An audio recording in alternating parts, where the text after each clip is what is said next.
Hey, welcome to week 3 of psychology. We are back for our first full week of the year, which means it's going to feel like a marathon, but I think we're going to do all right. It's going to be an absolutely fantastic week. The first 2 weeks were a lot of intro, getting used to the course, getting used to maybe a little bit of the things we're going to talk about. For some of us, getting used to the high school. And this week, we just kind of hit the ground running. So last week, we ended the week doing a little project where we're making posters on these themes of psychology. There's 11 themes of psychology that really show the wide variety and array of topics, interests, opportunities that psychology presents. It's not just talking to a therapist. It's not just how does the brain work. It's not just doing experiments on behavior. There are so many different topics and areas that psychology covers.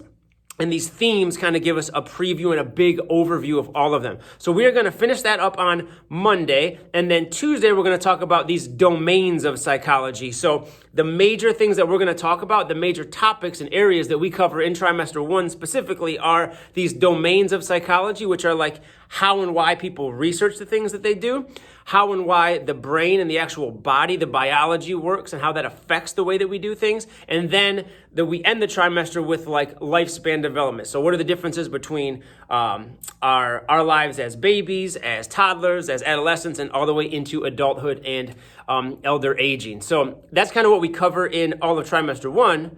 But on Tuesday and Wednesday this week, that's going to be kind of what we are talking about, which is going to lead us right into Module 2, which is our first chapter. Think about the modules as chapters in the textbook. They correlate nicely.